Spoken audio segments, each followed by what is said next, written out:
Selamat pagi anak-anak. Pagi, Bu. Apa kabar hari ini? Puji Tuhan, kabar baik. Alhamdulillah. Itu yang Ibu harapkan ya anak-anak. Nah anak-anak, sebelum itu di sini Ibu akan mengabsen dulu. Maria, Hadir. Eva, Maria Banu, Hadir, Ibu. Valentina. Hadir, Ibu. Oke baik, jadi semua hadir kan? Hadir Ya, semua. Ibu. Semoga kalian semua tetap hadir di pertemuan kita yang berikut ya. Ibu. Namun sebelum kita memulai pelajaran kita pada hari ini, sebelumnya kita mengawalinya dengan berdoa. Nah, di sini Ibu minta salah satu di antara kalian untuk memimpin kita dalam doa. Ayo, siapa yang berani? Saya, Ibu. Oke, silakan Maria. Baik, marilah kita menyiapkan hati dan batin kita untuk menghadap Tuhan dalam doa. Berdoa mulai. Berdoa selesai. Oke, baik. Terima kasih Maria yang telah memimpin kita dalam doa. Sebelum itu, di sini Ibu mau tanya, ada yang masih ingat materi kita minggu lalu? Masih Apa itu? tentang kingdom plantae atau dunia tumbuhan. Nah, kingdom plantae atau yang disebut dengan dunia tumbuhan. Nah, anak-anak, di sini Ibu mau tanya, pernah tidak kalian melihat di dasar selokan ditumbuhi sesuatu yang berwarna hijau? Pernah. Kira-kira anak-anak tahu tidak apa itu? Lumut. Nah, Tumbuhan itu lumut. adalah tumbuhan lumut. Jadi, materi kita pada hari ini adalah tumbuhan lumut atau yang disebut dengan bryophyta. Tujuan kita mempelajari tumbuhan lumut atau bryophyta yang pertama, agar anak-anak tahu pengertian dari tumbuhan lumut.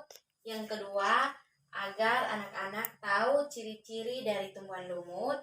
Yang ketiga, agar anak-anak tahu klasifikasi dari tumbuhan lumut.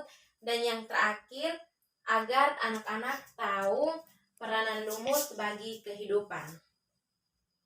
Jadi, anak-anak, di sini ada yang tahu apa itu tumbuhan lumut? Ada. Coba Maria. Tumbuhan lumut adalah sejenis tumbuhan yang biasa hidup di tempat yang basah atau lembab. Masih ada lagi? Tidak.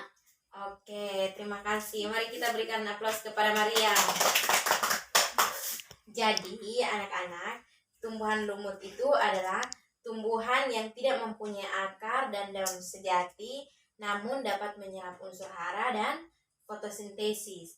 Kenapa tumbuhan lumut itu belum memiliki akar dan daun sejati, namun dapat menyerap unsur hara dan fotosintesis? Karena pada tumbuhan lumut itu bersifat autotrof. Bersifat autotrof yang artinya dapat membuat makanan sendiri. Nah, pada tumbuhan lumut itu bersifat autotrof yang artinya dapat membuat makanan sendiri. Anak-anak bisa paham? Bisa. Baik anak-anak, jadi sekarang kita lanjut. Yang kedua yaitu ciri-ciri dari tumbuhan lumut. Anak-anak, ada yang tahu ciri-ciri dari tumbuhan lumut? Ada. Coba Maria. Salah satunya itu adalah habitat tumbuhan lumut hidup di tempat yang basah. Habitat pada tumbuhan lumut itu hidup di tempat yang basah atau yang lembab. Oke, baik, terima kasih. Jadi, ciri-ciri dari tumbuhan lumut itu yang pertama, dinding selnya itu tersusun atas selulosa. Jadi anak-anak, dinding selnya itu tersusun atas selulosa, yang artinya tidak memiliki jaringan yang memperkuat lignin seperti jaringan penguat. Bisa paham? Bisa. Dinding sel tersusun atas selulosa, yang artinya tidak memiliki jaringan yang memperkuat lignin seperti jaringan penguat. Ciri yang kedua yaitu habitat pada tumbuhan lumut itu hidup di tempat yang lembab dan basah. Jadi anak-anak, tumbuhan lumut itu tidak bisa hidup di tempat yang kering. Dia itu harus hidup pada tempat yang basah. Ciri yang ketiga yaitu tumbuhan lumut itu memiliki rizoid dan daun, namun belum memiliki akar, batang, dan daun sejati. Sampai sini bisa paham? Bisa. Oke, sekarang kita lanjut ya. Yang berikut yaitu klasifikasi dari tumbuhan lumut. Klasifikasi dari tumbuhan lumut. Nah, pada klasifikasi dari tumbuhan lumut ini dikelompokkan menjadi 3. Yang pertama, lumut daun atau yang disebut dengan Bryopsida. Yang kedua itu lumut hati atau yang disebut dengan Hepatichopsida. Dan yang ketiga yaitu lumut tanduk atau yang disebut dengan Anthocheropsida. Anak-anak bisa paham? Bisa. Oke, jadi klasifikasi yang pertama yaitu lumut daun atau yang disebut dengan Bryopsida. Nah, ciri-ciri dari lumut daun itu yang pertama, daun berukuran kecil dan tumbuhan lumut yang pertama yaitu lumut daun atau yang disebut dengan Bryopsida. Jadi ciri-ciri dari tumbuhan lumut, ciri-ciri tumbuhan lumut daun atau Bryopsida yang pertama, daun berukuran kecil tersebar di sekeliling batang. Yang kedua, memiliki akar, batang, dan daun sederhana. Nah, anak-anak, pada lumut daun itu dia sudah memiliki akar, batang, dan daun yang sederhana.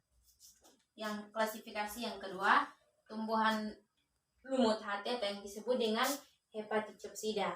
Nah, tumbuhan lumut hati itu ciri-cirinya yang pertama yaitu tumbuhan lumut hati ini menyerupai hati. Bentuknya itu seperti hati ya anak-anak. Bisa paham? Bisa. Yang ketiga yaitu lumut tanduk atau Anthocheropsida. Nah, lumut tanduk ini memiliki sporafit yang berukuran kapsul.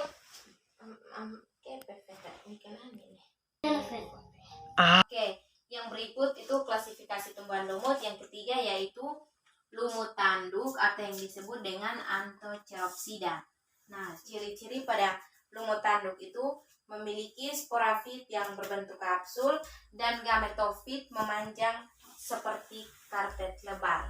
Bisa paham? Bisa. Oke, jadi kita lanjut. Yang berikut yaitu peranan lumut bagi kehidupan. Anak-anak ada yang tahu peranan lumut bagi kehidupan? Ada. Coba Maria. Peranan lumut yang pertama itu menahan erosi tanah. Masih ada lagi? Masih. Ayo.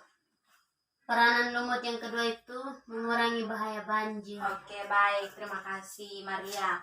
Jadi, peranan lumut bagi kehidupan itu yang pertama untuk menahan erosi tanah, yang kedua dapat mengurangi bahaya banjir, yang ketiga untuk meningkatkan sumber air, yang keempat itu pada lumut itu dapat mengatasi bisa ular, dan yang berikut itu pada lumut itu bisa mengobati luka bakar dan luka luar. Selain itu anak-anak, tumbuhan lumut itu juga digunakan sebagai pengganti kapas yang biasanya digunakan pada proses pembuatan pembalut. Jadi pengganti kapas itu pada proses pembuatan pembalut.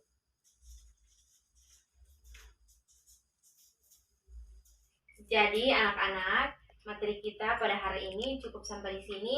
Di sini ada yang belum paham atau ada yang ingin bertanya, silakan. Hai Bu, Oke, silahkan. saya ingin bertanya mengenai klasifikasi tumbuhan. Berikan salah satu contoh tentang klasifikasi tumbuhan lumut, yaitu lumut hati. Oke, baik. Jadi pertanyaannya bagus sekali. Jadi pertanyaannya, berikan contoh klasifikasi tumbuhan lumut pada lumut hati atau yang disebut dengan Hepatichopsida. Jadi, contoh dari tumbuhan lumut hati atau yang disebut dengan Hepatichopsida itu adalah Marthacia polyparna yang biasanya hidup di tempat yang lembab serta di pepohonan. Bisa paham? Bisa. Contohnya itu Marthacia polyparna yang biasanya hidup di tempat yang lembab atau pepohonan.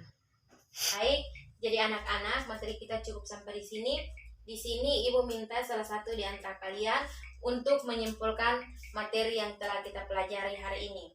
Ayo, siapa yang berani? Saya Bu. Oke, silakan. Kesimpulan dari materi kita hari ini tentang tumbuhan lumut atau yang disebut dengan Bryophyta. Tumbuhan lumut itu biasa hidup pada tempat yang lembab atau basah. Peranan pada lumut itu yang pertama menahan erosi tanah, yang kedua itu mengurangi bahaya banjir dan meningkatkan sumber air. Oke, baik. Terima kasih. Jadi anak-anak, kalian harus tetap ingat materi yang telah kita lewati. Nah, di sini Ibu minta kalian semua tutup buku karena Ibu akan mengadakan post-test dengan tujuan untuk menguji kemampuan kalian. Apakah kalian benar-benar paham materi yang telah disampaikan oleh Ibu atau bagaimana? Ayo, semua tutup buku. Sudah selesai? Sudah. Oke, soal nomor 1. Sebutkan ciri-ciri dari tumbuhan lumut. Sudah? Sudah. Yang kedua, mengapa tumbuhan lumut hidup di tempat yang lembab atau tempat yang basah? Sudah selesai? Sudah. Oke, silahkan dikerjakan. Ibu berikan waktu 5 menit mulai dari sekarang. Ayo. Iya Bu. Ada yang sudah selesai? Sudah. Silahkan dikumpulkan.